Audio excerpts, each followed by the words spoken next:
우리 다 같이 묵상 기도하심으로 주일 예배, 그 중에 특별히 이제 종려 주일 예배 우리 하나님께 드립니다.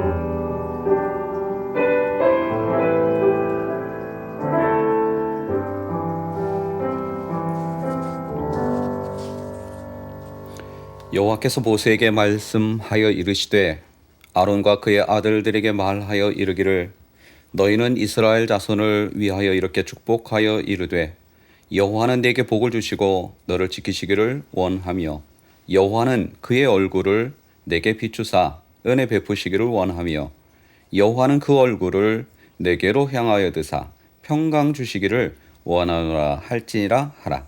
그들은 이같이 내 이름으로 이스라엘 자손에게 축복할지니 내가 그들에게 복을 주리라. 아멘. 하나님 감사합니다.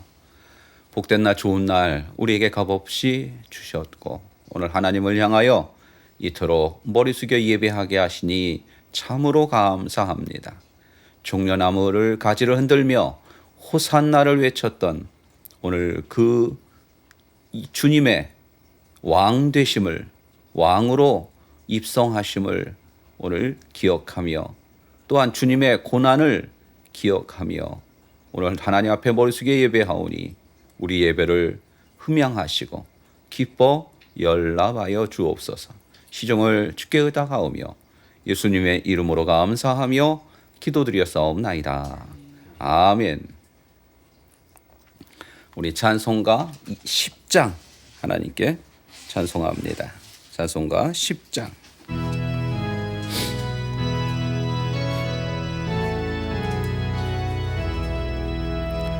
전능왕 오셔서 주 이름 찬송케 하옵소서.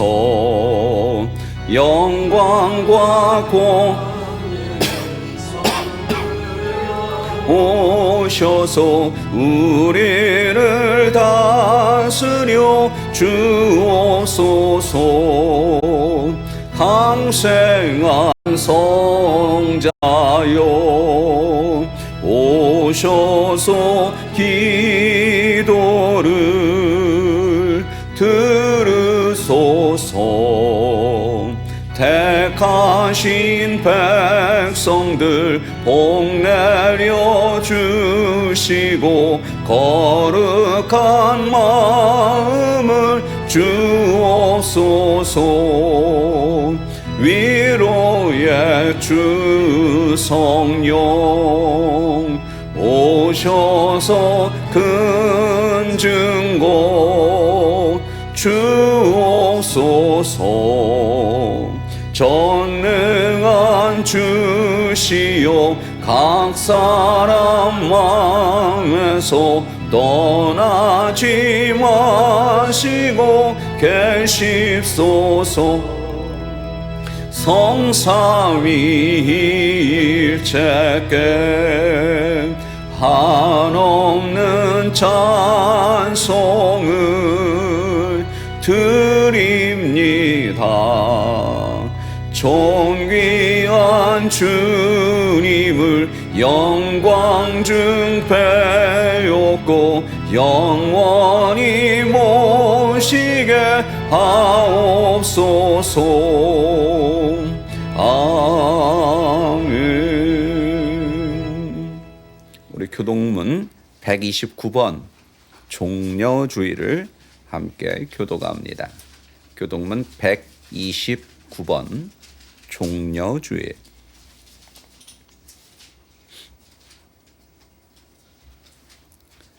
시온에 따라 크게 기뻐할지어다. 예루살렘에 따라 즐거이 부를지어다.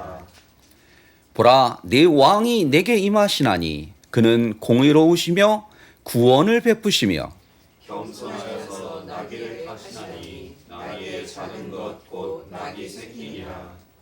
내가 에브라임의 병거와 예루살렘의 말을 끊겠고 전쟁하는 활도 끊으리니 그가 이방 사람에게 화평을 전할 것이요 그의 통치는 바다에서 바다까지 이르고 유브라데 강에서 땅 끝까지 이르리라. 앞에서 가고 뒤에서 따르는 무리가 소리 높여 이르되 호산나 다윗의 자손이여 찬송하리로다. 주의 이름으로 오시는 이여 가장 높은 곳에서 호산나 하더라. 아멘. 우리 사도 신경으로 우리의 신앙을 고백합니다. 전능하사 천지를 만드신 하나님 아버지를 내가 믿사오며 그 외아들 우리 주 예수 그리스도를 믿사오니 이는 성령으로 잉태하사 동정녀 마리아에게 나으시고 본디오 피라토에게 고난을 받으사 십자가에 못 박혀 죽으시고 장사한 지 사흘 만에 죽은 자 가운데서 다시 살아나시며 하늘에 오르사 전능하신 하나님 우편에 앉아 계시다가 저희로서 산 자와 죽은 자를 심판하러 오시리라. 성령을 믿사오며 거룩한 공회와 성도가 서로 교통하는 것과 죄를 사하여 주시는 것과 몸이 다시 사는 것과 영원히 사는 것을 믿사옵나이다. 아멘. 우리 찬송가 149장 찬송하신 후에 김대현 목사님 대표해서 기도 인도합니다. 149장.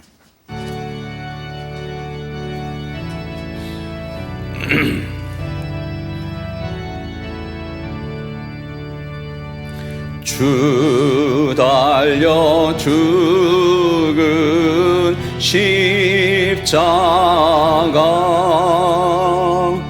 우리가 생각할 때에 세상에 속한 욕심은 헛된 줄 알고 버리네. 죽으신 구주 밖에는 자랑을 알게 하소서. 보혈의 공로 힘입어 교만한 마음을 버리네. 못 박힌 손발 보니 큰 잠이 나타내셨네.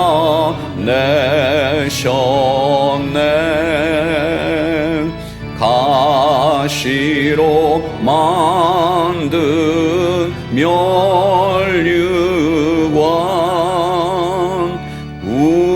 우리를 위해 쓰셨네. 온 세상 만물 가져도 주 은혜 못 따가겠네.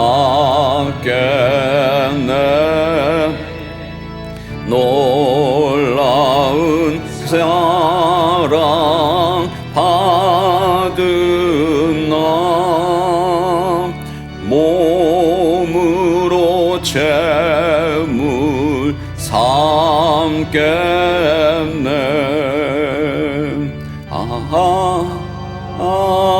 아멘.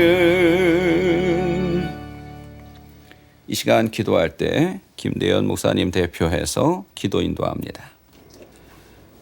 고맙고 감사하신 아버지 하나님, 오늘 주일을 맞이하며 특별히 종려주일로 하나님께 영광 돌리며 예배할 수 있도록 인도하여 주시니 감사와 찬양을 드립니다. 하나님, 우리의 삶 가운데에서 이 아버지 하나님을 왕으로 인정하고 섬기는 우리의 삶이 될 수 있도록 하나님 인도하여 주옵시고,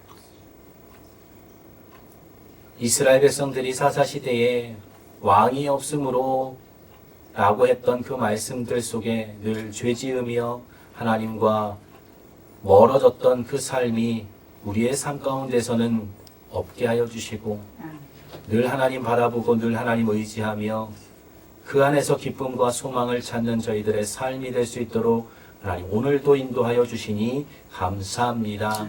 하나님 말씀 가운데 오늘 전하시는 우리 목사님 하나님 붙들어 주시어서 그 말씀이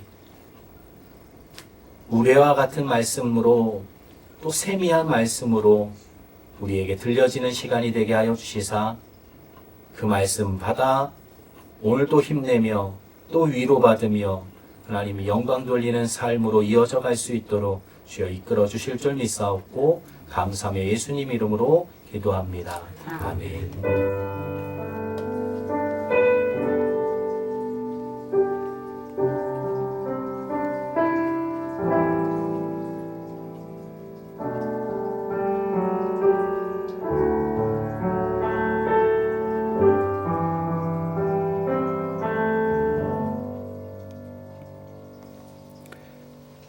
찬송가 50장 찬송하면서 드린 예물 하나님께 봉헌합니다.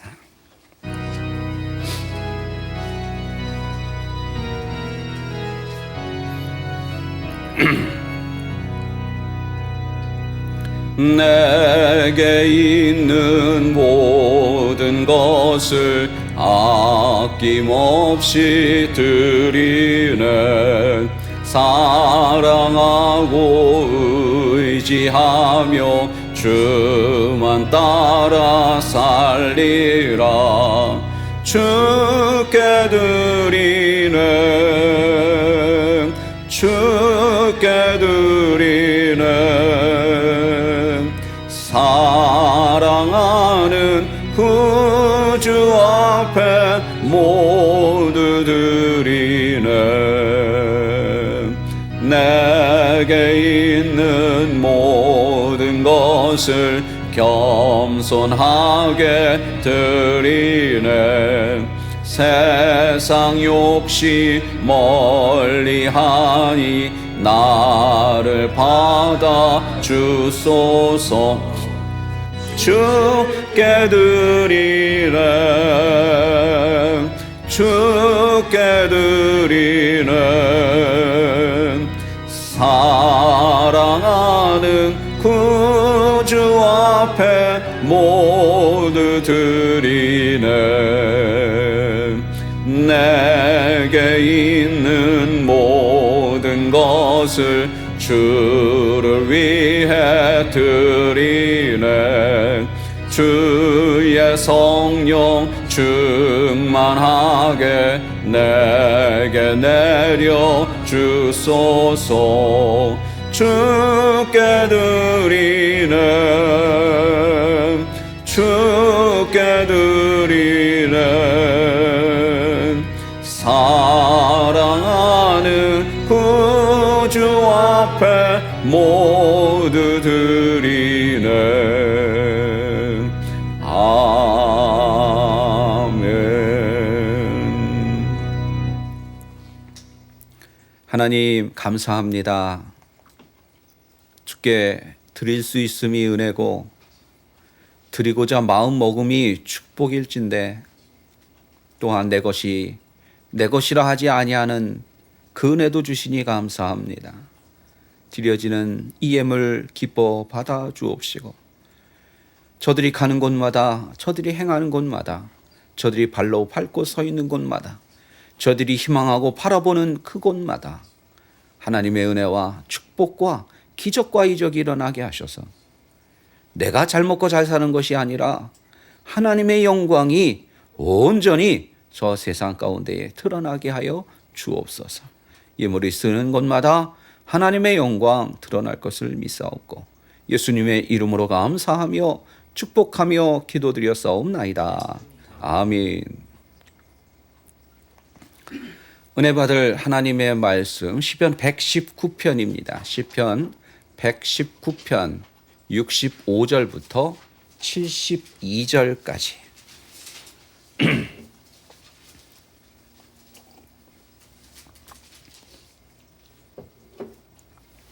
시편 119편 65절부터 72절 봉독합니다. 시편 119편 65절. 여호와여 주의 말씀대로 주의 종을 선대하셨나이다. 내가 주의 계명들을 믿었사오니 좋은 명철과 지식을 내게 가르치소서. 고난 당하기 전에는 내가 그릇 행하였더니 이제는 주의 말씀을 지키나이다. 주는 선하사 선을 행하시오니 주의 율례들로 나를 가르치소서. 교만한 자들이 거짓을 지어 나를 치려 하였사오나 나는 진심으로 주의 법도들을 지키리이다. 그들의 마음은 살쪄서 기름덩이 같으나 나는 주의 법을 즐거워하나이다. 고난당한 것이 내게 유익이라. 이로 말미암아 내가 주의 율례들을 배우게 되었나이다. 주의 입의 법이 내게는 천천 금은보다 좋으니이다. 아멘. 기도합니다. 하나님 감사합니다. 오늘 하나님의 말씀을 그리고 그 은혜를 그리고 그 은혜의 능력을 저희들이 힘입게 하셔서 저 세상을 살아 나감에 힘 얻어 소망 얻어 그리고 능력 얻어 능히 이기고도 남을 귀한 자들 다 되게 하여 주옵소서. 시종을 주께 의탁하오며 예수님의 이름으로 감사하며 기도드렸사옵나이다. 아멘.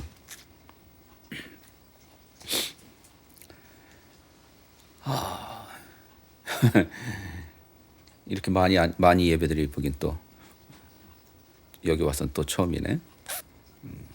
또 우리 식구끼리 이렇게 예배드린 게 또 언제였는지 기억도 잘 안 나네.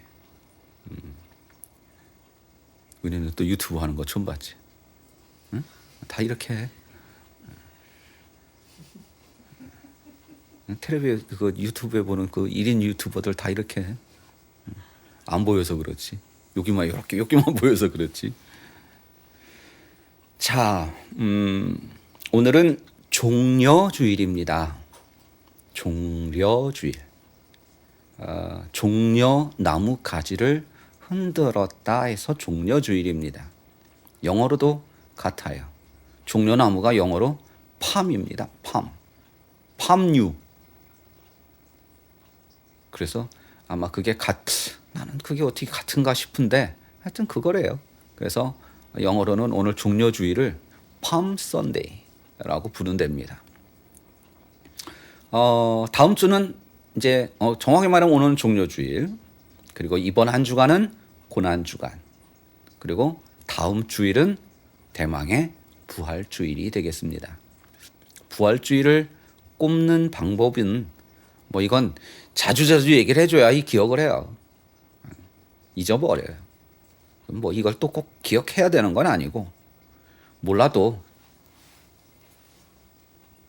달력에 다 나오니까 우리가 그걸 일일이 꼽을 필요는 없겠습니다만은 그래도 기독교인이라면 그리고 기독교의 가장 으뜸되는 절기 성탄절, 부활주일 글쎄요. 겨루어서 짜장면 짬뽕 같지 않을까요? 그러나 어찌 보면 어떤 시각에서는 부활주일이 더 크다고 할 수도 있을 겁니다. 오셔야 뭘 하지.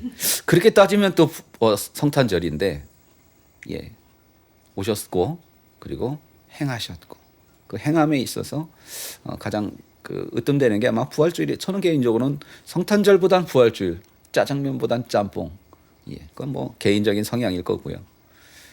부활주일은 이렇게 정했습니다. 춘분, 낮과 밤의 길이가 같아지는, 물론 추분도 있습니다만 봄에 낮과 겨울을 지난, 그래서 낮과 밤의 시간이 같아지는 날 정해져 있어요. 대략. 그리고 춘분을 지나서 이제 음력으로 갑니다. 이게 양력, 음력을 같이 해야 되기 때문에 날짜가 매년 달라지는 거예요. 그래서 춘분은 양력이죠. 이제 음력으로 갑니다. 춘분을 지나서 보름, 15일이죠. 어느 날이든지 하여튼 15일을 지나자마자 첫 번째 주일이 부활주일이에요. 오늘이 아마 제가 알 기억으로 보름입니다. 그러니까 오늘 지나서 돌아오는 첫 번째 다음 주일이 이제 부활주일이죠. 부활주일이 정해지면 부활주일을 역으로 거꾸로 세갑니다. 그래서 40일.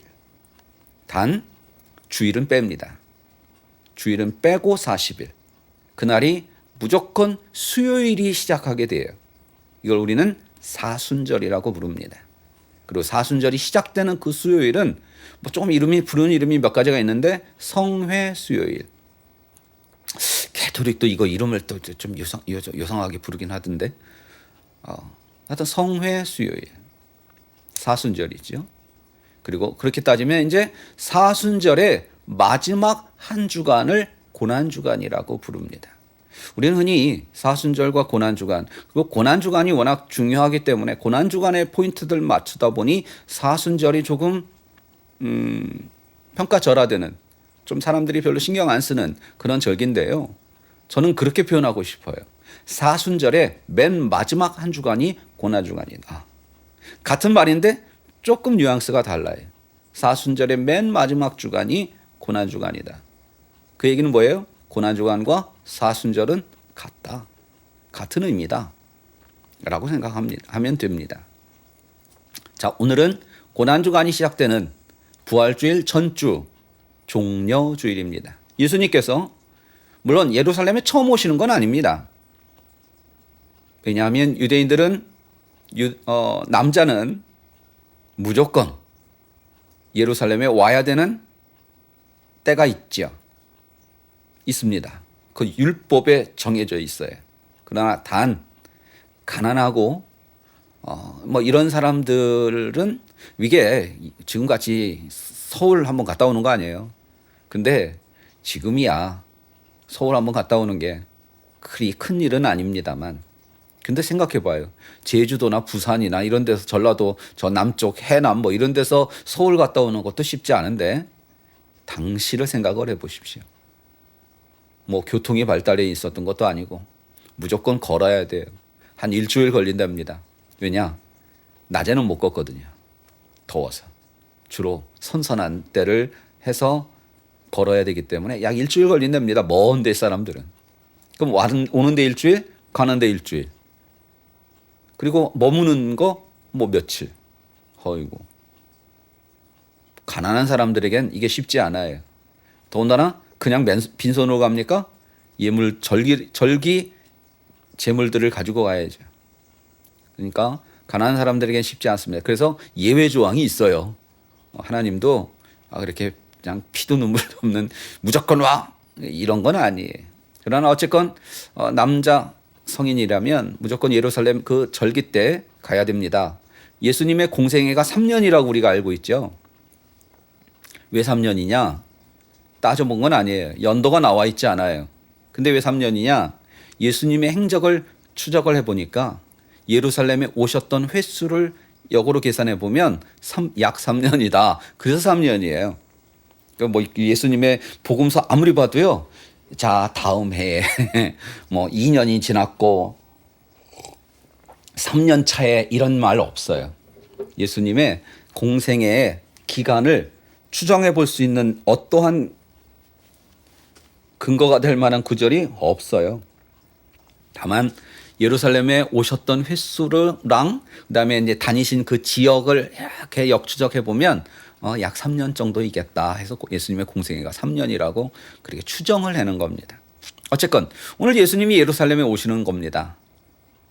결론적으로 얘기하면 왜 오셨어요? 죽으시러 오시는 거예요. 십자가에 못 박혀 죽으시기 위해 오늘 예루살렘에 오시는 겁니다. 근데 오는데 그냥 오셨냐? 자, 예루살렘은 지금 어때요? 전국의 남자들이 다 모인 거죠. 왜? 철기가 왔으니까. 6월절 철기가 왔기 때문에 이 사람들이 다 모인 거예요. 여러분 1년에 그 절기 때만 다 예루살렘은 완전히 돛대기 시장이었을 겁니다. 그죠? 전국의 남자들이 다 모이잖아요. 그럼 이게 보통 이게 아주 그냥 발디딜 틈이 없는 그런 인산 이례를 이루지 않았을까 싶어요. 자, 그때 예수님이 오셨습니다. 그래서 이 백성들이 우리가 알죠? 호산나를 외치면서 예수님을 왕으로 맞이합니다. 그런데요. 이게 과연 이때의 이 모습이 어떤 모습일까요? 진짜 왕으로 이 사람들이 여겼어요? 이렇게 생각하시면 됩니다. 오늘 왕으로 호산나 했죠? 근데요, 이제 며칠이 안 있어서 오늘이 주일, 월, 화, 수, 목, 금. 5일 후에는 뭐라고 해요? 예수를 십자가에 못 박고 바나바를 풀어달라고 외치는 사람들이 돼버립니다. 어느 한 놈도, 이땐 놈이라고 해야 돼. 그 많은 남자들, 그 많은 사람들, 호산나 찬양을 외쳤던 그 많은 놈들 중에 한 놈도 예수님 십자가 짊어지시고 골고다까지 가시는 그 여정 속에서 스톱! 내가 생각할 땐 이 사람은 죄 없어. 다시 재판해. 라고 하는 놈이 한 놈도 없었어요. 왜요? 이런 거예요. 지금 호산나 외치는 사람들은 머릿속엔 뭐가 있어요? 메시아. 시오니즘이라고 그러죠. 그래서 여러분 요즘 이스라엘 전쟁에서 그 반대편에 있는 애들이 시오니스트라고 부르잖아요. 그 유대인들을 아주 뭐라고 그랬죠?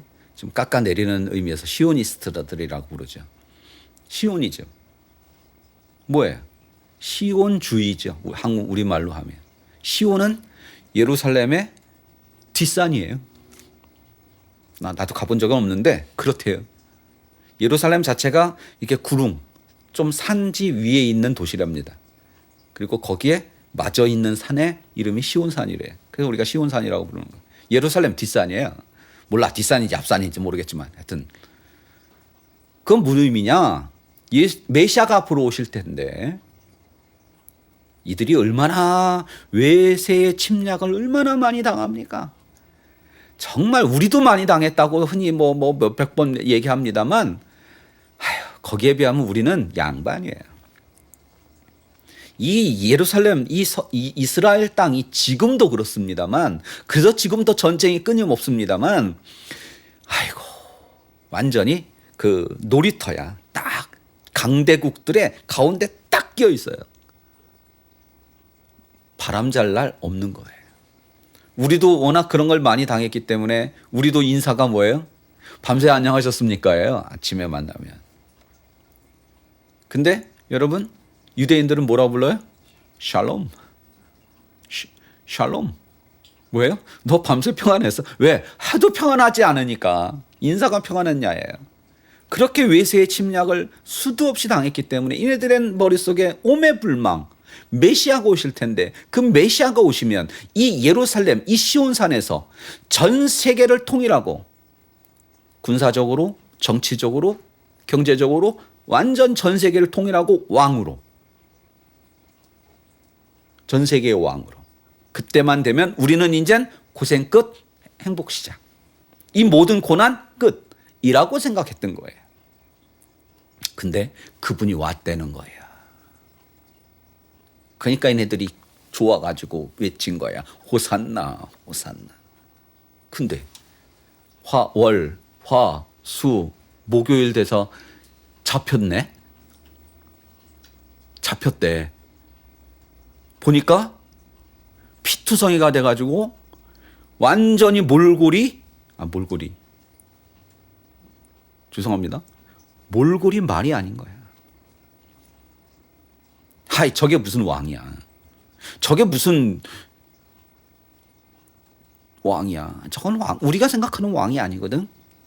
아, 속았다. 왕이 아니었네. 사기쳤네. 사기당했네. 에이, 저놈 갖다 십자가 매달아. 인 거예요. 다시 말하면 오늘의 호산나 종려나무 가지 흔든 건 뭐다? 착각이었다. 사실은 예수님은 정치, 경제, 군사적인 왕이 아니었던 거죠. 착각이었던 거예요. 착각하고 흔든 거예요. 그게 바로 오늘 종려주일입니다. 자, 여기까지가 이제 교과서적인 내용이고요. 한번 생각해 봅시다. 예수님이 나귀를 타셨고요. 예루살렘을 따박따박 가시는데 수많은 구름대 같은 군중들이 모여서 막 외치고 바닥에 깔고 난리 부르스를 하는 거예요. 그걸 보시던 예수님의 심정이 어땠을까요? 야, 그래. 이런 걸까요? 에휴, 참, 그래. 제가 연기력이 되는지는 모르겠습니다만 느낌이 중요해. 느낌을 제가 팍팍 드릴 수 있는 건지는 모르겠습니다만 그래. 에이구, 참. 그죠? 예수님은 아셨어요. 니들이 아무리 까불어봐야 며칠 있으면 나를 십자가에 못 박으라고 그런 놈들이 될 거 아셨고, 전들이 저렇게 외쳐도 나를 그렇게 환영하고 반겨도 웰컴 예루살렘 이거 아닙니까? 응? 현수막 걸고. 근데 그게 다 헛짓거리인 걸 예수님은 아셨거든요. 예수님의 마음은 어땠을까요? 에이, 자식들. 그게 바로 오늘이에요. 자, 고난주간 우리가 어떻게 지내야 할까요? 사순절 어떻게 지내야 할까요? 제가 늘 강조하지만 감성적인 고난주간은 되지 말자. 아니, 더 정확하게 감성에만 그치는 고난주간이 되지 말자. 왜? 고난주간이니까 슬퍼하고 눈물 흘리고 고난주간 때 복음서를 읽는 것이 꽤 유익합니다.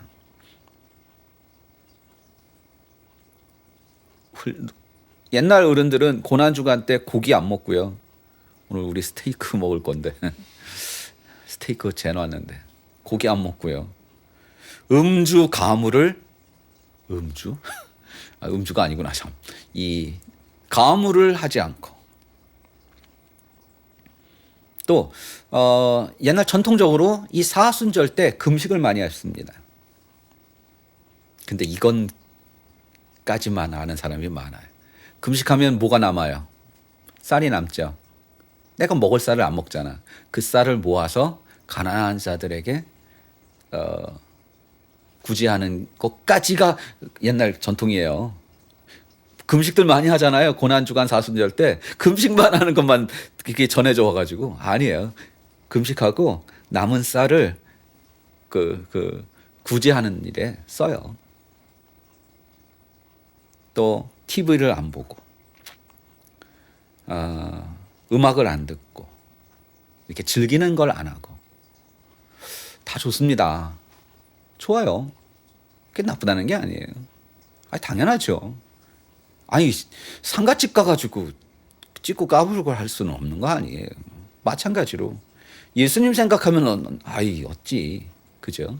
그러나 그래서 한때는 그거 좀 이제 한 발짝 더 나가자는 의미에서 젊은이들 사이에서 미디어 금식. 왜냐하면 젊은 아이들은 밥은 굶어도 스마트폰은 못 끊거든. 뭐 그런 운동이 한때 있었던 것도 기억하고요. 좋습니다. 좋은데 사람이라는 게 사람의 감정은요 참 간사해요. 막 그렇게 고난을 생각하면서 슬프다가도 TV에서 웃기는 거 나오면 웃음 나와요. 그러면 안 되지. 일어나요? 사람은요 하루에도 골백 번 울다가도 웃게 돼 있고요. 슬프다가도 기쁠 수 있어요. 감성에만 그치는 고난주간이 아니라 진짜 고난의 핵심은 본질은 주님이에요. 예수님이에요.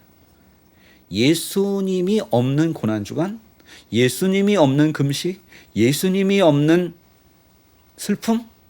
말도 안 되는 거잖아. 마치 그런 거죠. 상가집 가가지고 이렇게 하면서 오늘 누가 돌아가셨죠? 묻는 거하고 똑같은 거예요. 이 고난, 물론 우리 인생의 주인공 늘 예수님이지만 특히나 사순절 고난주간의 주인공은 예수님. 그중에 특별히 나를 위해 고난을 당하신 예수님이 여러분 이 한 주간의 온전한 주인공이기를 주님의 이름으로 축원합니다. 그게 고난주간의 본질이에요. 자, 우리가 계속 지금 이제 시편을 보고 있는데요. 오늘 시편 119편, 어떻게 우연히, 뭐 우연이겠어요? 고난이 얘기가 나오니까 골랐죠. 자, 오늘 시편 119편, 이제,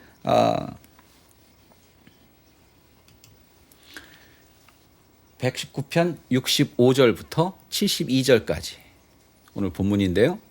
65절부터 제가 119편 다시 한번 얘기하지만 성경 전체 중에 가장 긴 장이죠.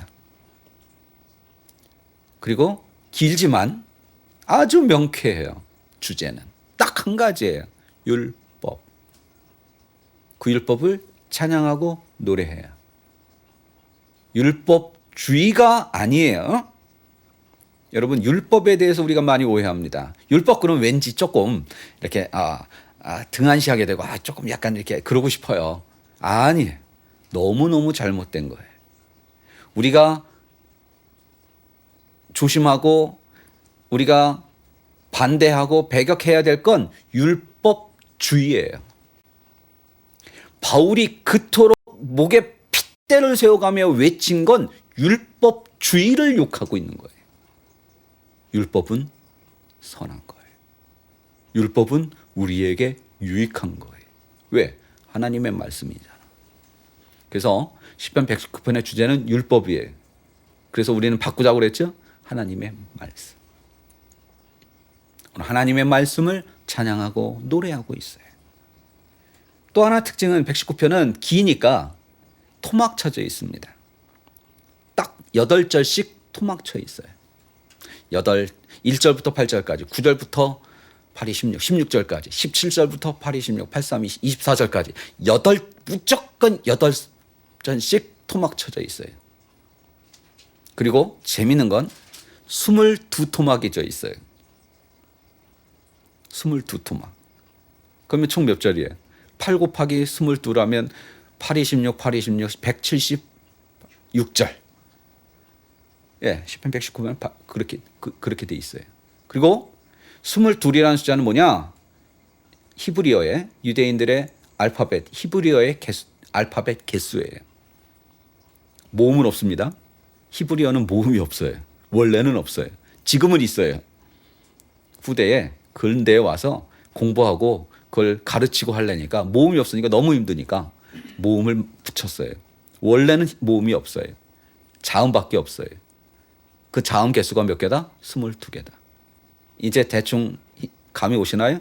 1절부터 8절까지의 1절의 첫 단어는 알파벳 첫 글자로 시작합니다. 그러면 9절의 첫 알파벳은 뭘로 시작할까요? 두 번째로 시작. 제가 뭐 알레프니 뭐니 이거 안 하겠습니다. 그러면 여러분 이런 거죠. 자, 우리 오늘 시편 119편 9절부터 암송해 봅시다. 그러면 9절. 우리 식으로 할게요. 그럼 9절이면 두 번째잖아. 그러면 니은으로 시작하는 단어로 시작하는 시편 그럼 금방 나오죠. 외우긴 외우는데 여러분 176절을 우리가 예를 들면 뭐 몇 절 그럼 어떻게 그걸 다 기억해. 그냥 외우는 것도 대단한 건데. 근데 그렇게 알파벳으로 돼 있으니까 몇 절 그러면 그게 몇 번째 절 구절이 토막이니까 몇 번째에 해당하는 알파벳은 뭐니까 그걸로 시작되는 시 나오죠. 근데 예를 들면 시옷으로 시작하는 시옷이 몇 번째예요? 이렇게 세야 되잖아. 근데 유대인들은 아니에요. 딱 나와요. 왜냐? 유대인들의 고대 언어 히브리어에는 숫자가 따로 없어요. 우리는 한자에도 1, 2, 3, 4 숫자가 있잖아요. 따로 있잖아요. 유대인들은 숫자가 따로 없어요. 숫자에 해당하는 글자가 따로 없어요. 그럼 뭘로 하냐? 기역, 니은, 디귿으로 그냥 숫자를 써요. 기역은 1이야. 니은은 2고. 그러니까 예를 들면 시옷은 몇 번째야? 우리는 세봐야 되지만 걔네들은 딱 0.01초도 안 걸려 숫자가 딱 나오는 거예요. 다시 말해 숫자 딱 나오면 알파벳이 딱 나오는 거예요. 그래서 재밌는 게 그거예요. 미국 애들은 달을 얘기할 때 숫자로 안 하죠. January, February, March 뭐 이렇게 나가죠. 근데 미국 애들한테요. 야, 너 5월이 영어로 뭐야? March, April 이렇게 해야 돼요. 걔네들은 숫자와 달의 이름이 매칭이 안 돼요.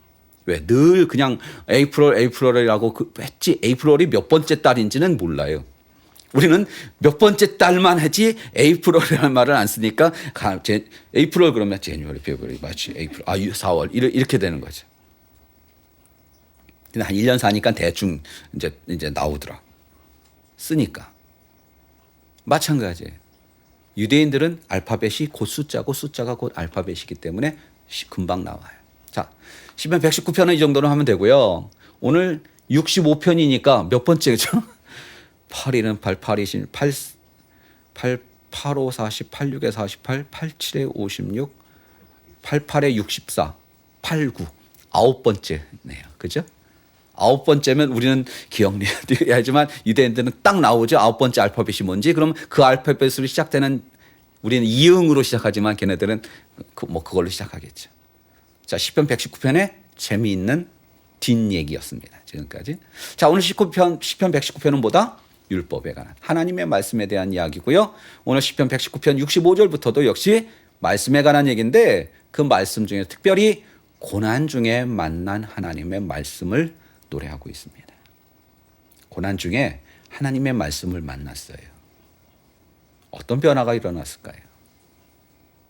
오늘 여러분, 오늘 이번 주부터 고난 주간인데 물론 예수님의 고난과 오늘 얘기하는 고난은 좀 다릅니다.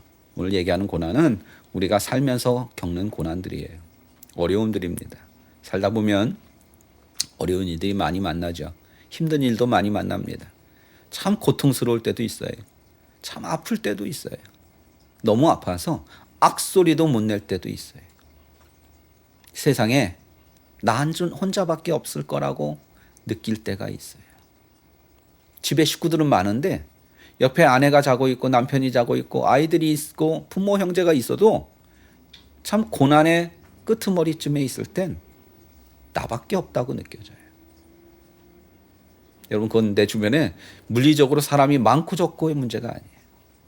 심리적으로 가장 어려울 땐 사람은 나 혼자라고 느껴져요.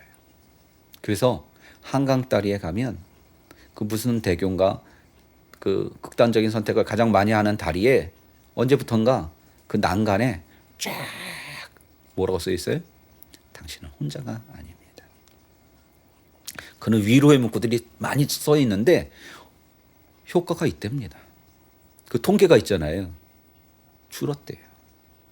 사람은 고통 중에 가장 많이 나타나는 건 신음, 통증 때문에 아픔 때문에 느끼는 어떤 그런 그 악 하는 걸 뭐라 그러지 갑자기? 비명? 비명? 아니에요. 가장 아플 때 혼자라고 느껴져요. 외로워져요. 그리고 그 외로움이 극한의 상황까지 갔을 때, 예. 자, 오늘 시편 119편 기자는 인생을 살면서 고난을 당한 거예요. 밤에 잠을 못 이룹니다. 자다가도 벌떡벌떡 일어나요. 해결의 실마리는 보이지 않고요. 이것을 도와줄 사람은 없어 보입니다. 나아질 가능성은 0%예요. 아, 이제 끝났다. 이제는 더 이상 방법이 없다. 라고 느낄 때 오늘 시편 119편 기자는 하나님의 말씀을 만났어요. 그 만남이 오늘 시편 119편 기자를 어떻게 변화시켰는지를 오늘 노래하고 있습니다. 자, 다시 한번 볼까요? 아까 읽을 땐 그냥 아무 생각 없이 읽었지만 오늘 그 상황을 가지고 시편 119편 65절부터 72절까지 다시 한번 읽어보겠습니다. 제가 읽을게요. 여러분들도 그냥 눈으로만 하지 말고요. 속으로 제가 일부러 천천히 읽을게요. 65절. 여호와여 주의 말씀대로 주의 종을 선대하셨나이다. 그 선대함을 받은 거예요. 말씀을 만나고. 내가 주의 계명들을 믿었사오니. 자, 시편이니까 언어적인 시적 표현입니다. 시적 허용이에요. 계속 하나님의 말씀을 단어를 반복을 하는데 조금씩 바꿔요. 주의 계명, 하나님의 말씀을 내가 믿었어요. 도와주겠다. 걱정하지 마라. 너는 내 것이라. 두려워하지 마라. 좋은 명철과 지식을 내게 가르치소서. 고난 당하기 전에는 내가 그릇 행하였더니 고난 중에 주님을 만난 지금은 이제는 가로 열고 고난 중에 하나님의 말씀을 만난 지금 이제는 주의 말씀을 지키나이다. 주는 선하사 선을 행하시오니 율례들로 하나님의 말씀으로 나를 가르치소서. 교만한 자들이 거짓을 지어 나를 치려하였으나 이게 아마 고난의 내용이었던 거겠죠. 그러나 나는 진심으로 주의 법도를 하나님의 말씀을 지킬 것입니다. 그들의 마음은 살쪄. 그들은 누구예요? 아까 나를 괴롭혔던 그들의 마음은 살쪄서 기름덩이 같으나 반대로 나는 주의 법 하나님의 말씀을 즐거워하나이다. 왜요? 그 고통 중에 주님을 만나고 하나님의 말씀을 만나고 이제는 즐거워하게 됐어요. 21절 고난당한 것이 내게 유익이라. 왜요? 이 고난이 아니었으면 그 하나님의 말씀을 만날 수 없었을 거거든요. 율법을 왜 몰라? 제가 얘기하는 건 아는 것과 만나는 건 다른 거라고요. 늘 암송하던 성경 구절도요. 어느 날 내 가슴팍을 후비고 들어와서 나를 눈물바다로 만드는 날이 있을 수 있거든요. 가슴팍을 헤집고 들어오는 때가 있거든요. 처음 그 구절을 알았나요? 아니에요. 몇십 년을 알았던 성경 구절도요. 어느 날 그 말씀에 내가 박살이 날 때가 있어요. 고난당하는 것이 내게 유익이라 이로 말미암아 내가 주의 율례들을 배우게 되었나이다. 그게 된 게 계기가 뭐예요? 고난이었던 거예요. 주의 입의 법이 또 바꾸네요. 계속 매 구절마다 계속 바꿔요. 하나님의 말씀이 내게 결론이에요. 천천 금은보다 좋으니이다. 왜요? 그 천천의 금은이 그 고난 중엔 나에게 눈꼽만큼도의 도움이 안 됐었던 거거든요. 그걸 겪은 거야. 그걸 해본 거야. 그런 하나님의 말씀 때문에 내가 이겨낼 수 있었던 거거든요.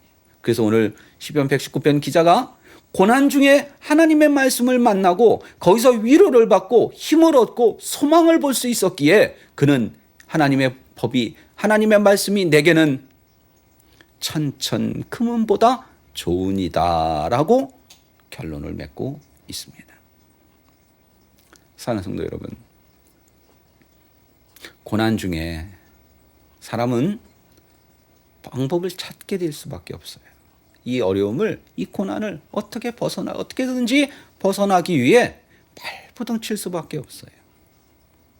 사람들은 사람을 만나고 사람에게 도움을 구하고 돈으로 해결해 보려고 하고 물리적인 방법을 동원하고 한마디로 세상의 방법을 찾습니다.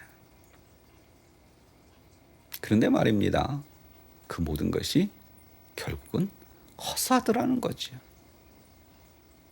오늘 시편 119편 기자는 우리에게 그 고난 중에 뭘 만나라? 하나님의 말씀을 만나라. 그리고 그 하나님의 말씀을 붙잡고 그 하나님의 말씀을 통해서 소망을 봐라. 오늘 다윗은 내가 새벽을 깨우리로다 라고 노래하는 구절이 있습니다. 그 상황은 새벽이 아직 안 왔어요. 응? 사울이 소문에 요새 사울이 전 같지 않대. 요새 사울이 좀 시름시름 한다는데? 사울이 요새 아파가지고 제대로 저기도 못한대. 내일 모레 한대. 이랬다면 이제 얼마 안 남았구나. 이제 좀만 기다리면 되겠구나 했겠죠. 그러나 다윗은 상황은 지금 그런 상황이 아니에요. 바뀔 가능성이 보여 안 보여? 1도 안 보이는 거예요. 나아질 가능성은 0%인 거예요.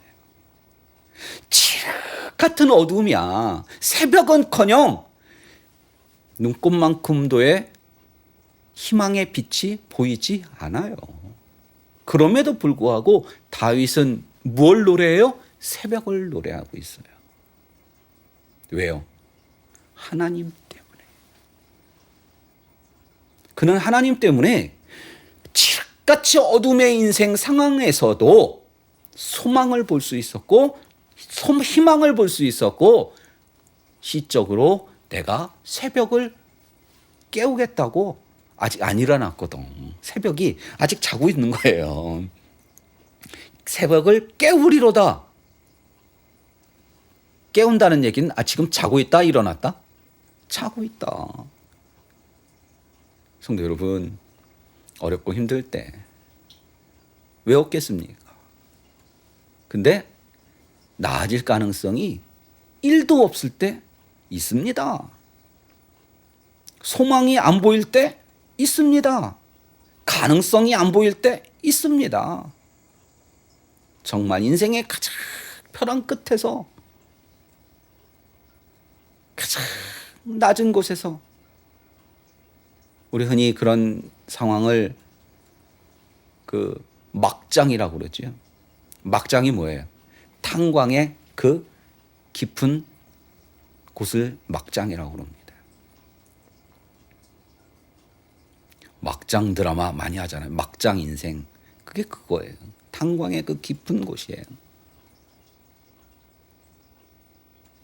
그러나 기억하십시오. 막장 아니라 막장 할아버지라도 여러분에겐 하나님이 계십니다. 하나님의 말씀이 있습니다. 그것들로 말미암아 우리는 희망을 볼 수 있는 겁니다. 소망이라는 것을 볼 수 있는 겁니다. 찬란한 아침의 태양빛을 소망할 수 있는 거예요. 하나님이 없다면 상상도 하기 싫은 일이 벌어지는 거죠. 그래서 오늘 제목은 다시 한번 뭐죠? 고난의 유익함. 근데 재밌는 건 고난이 안 왔는데도 볼 수 있으면 참 좋은데 사람이라는 게요. 고난이 와야 보여. 평소에는 안 보이는데 정말 고난이 왔을 때, 아까 얘기한 그런 상황이 왔을 때 보이는 게 있어요. 그게 바로 고난이에요. 그때 보이는 게 하나님의 말씀을 통한 소망이에요. 고난이 안 가면 그걸 볼 수가 없어요. 그 영화의 한 장면인데요. 톰 행크스가 나왔던 영화의 한 대사입니다. 그가 파일럿으로 나오는 영화인데요. 뭐 영화 제목까지. 근데 그가 옛날 전투기를 몰던 지금 여객기를 모는 파일럿인데 옛날 군인 시절에 전투기를 몰던 시절에 전투기를 몰고 가는데 옛날을 회상하는 거예요. 내가 그때도 그런 상황을 만났었다. 지금도 어렵지만 전투기를 몰고 가는데 비행기가 고장이 났습니다. 계기판이 다 한밤중에 비행기가 고장이 났어요. 근데 어찌 지금 유진은 하고 가는데 더 큰 문제가 생겼어요. 계기판 내 불도 다 나가버렸어요. 계기판이 다 나가버렸어요. 밤에 여러분 계기판이 잘 보이러, 우리 자동차도 그렇습니다. 아마 비행기도 마찬가지. 근데 계기판에 불도 다 나가버렸어요. 계기판도 안 보여요. 야, 이제 끝났다. 그나마 계기판이라도 보고 어떻게든지 유지해 왔는데 계기판까지 나가버렸어요. 야, 이제 나는 끝났구나. 왜냐하면 한밤중엔, 더군다나 그 밤은 뭐 달도 없었나 보죠. 이 비행 착각이라는 게 있어요. 뭐냐? 어디가 하늘이고 어디가 땅인지, 지금 내 고도가 얼만큼인지, 어디가 수평선이고 어디가 지평선인지 안 보이면 그냥 바닥에다 꼬라 박을 수도 있어요. 고도를 내가 모르니까. 그래서 이제 나는 죽었구나. 근데 뭐가 보였어요? 바닷가에 파도가 치면 깜깜한 밤엔 그 야광 불빛 같은 게 쫙 보입니다. 그게 보인 거예요. 그전에는 왜 못 봤어요? 계기판 불빛 때문에 그걸 보려고 하지도 않았고 보이지도 않았고. 근데 계기판에 불이 다 나가자 그 불빛이 보인 거예요. 그 얘기는 뭐예요? 그게 바닷가 아니야. 해안선이잖아. 그리고 그거에 따라서 내가 고도를 어느 정도 감으로 알 수 있었고, 그래서 귀환할 수 있었다. 고난이 더 큰 문제가 생겼기 때문에 나는 살아갈 수 있었다. 만약에 그 계기판이 꺼지지 않았다면 나는 살아남을 수 없었을지도 모른다. 라는 대사예요. 여러분, 고난의 유익함에 대하여. 고난이 와야 하나님이 보입니다. 그건 안 당해본 사람은 몰라요. 당해본 사람은 알아. 고난을 당하는 중에 하나님을 발견하고 하나님과 함께함을 느끼고 하나님의 손을 붙잡을 수 있는 상황을 고난 때 와요. 부디 이 유익한 고난 중에 하나님을 붙잡고 하나님의 말미암아 참된 소망과 희망을 발견하고 새벽을 노래할 수 있는 우리 모두가 되기를 주님의 이름으로 축원합니다. 기도합니다. 하나님 감사합니다. 하나님이 우리에게 주신 고난, 그리고 그 고난으로 말미암아 우리가 유익함을 얻고 희망을 얻고 소망을 보고 하나님을 붙잡을 수 있으니 감사합니다. 우리의 삶 속에 우리에게 유익하게 하시기 위해 주시는 고난들, 어려움들, 아픔들, 하나님 그 중에 주저앉지 말게 하시고 새벽을 노래하고 소망을 벌 수 있는 우리 모두가 되게 하여 주옵소서. 예수님의 이름으로 감사하며 기도드렸사옵나이다. 아멘. 우리 찬송가 150장 하나님께 찬송합니다.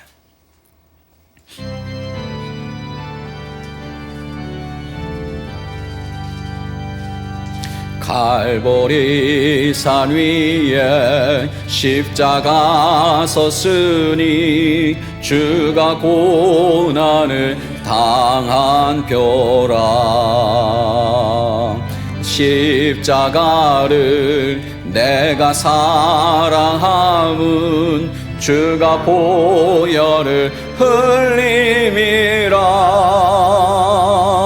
최후 승리를 얻기까지 주의 십자가 사랑하리. 빛난 면류관 받기까지 험한 십자가 붙들겠네. 멸시함을 받은 주의 십자가에 나의 마음이 끌리도다. 귀한 어린 양이 세상 죄를 지고 험한 십자가 지셨도다. 최후 승리를 얻기까지 주의 십자가 사랑하리. 빛난 면류관 받기까지 험한 십자가 붙들겠네. 험한 십자가에 주가 흘린 피를 믿는 마음으로 바라보니 나를 용서하고 내 죄 사시려 주가 흘리신 보혈이라. 최후 승리를 얻기까지 주의 십자가 사랑하리. 빛난 면류관 받기까지 험한 십자가 붙들겠네.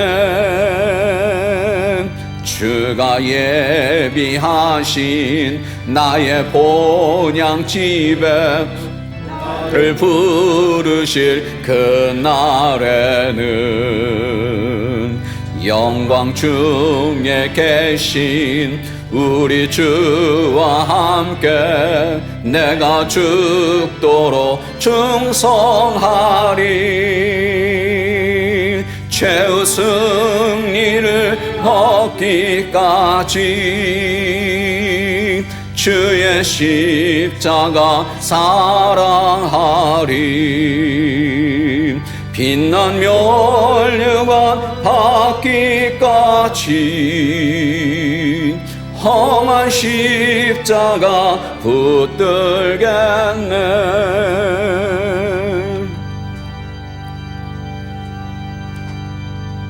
이제는 우리 주 예수 그리스도의 은혜와 하나님 아버지의 무한하신 사랑하심과 성령님의 감화감동 임재내주 교통하심이 머리 숙인 하나님의 사랑하는 자녀들 머리 위에 이제로부터 영원토록 함께 있을지어다.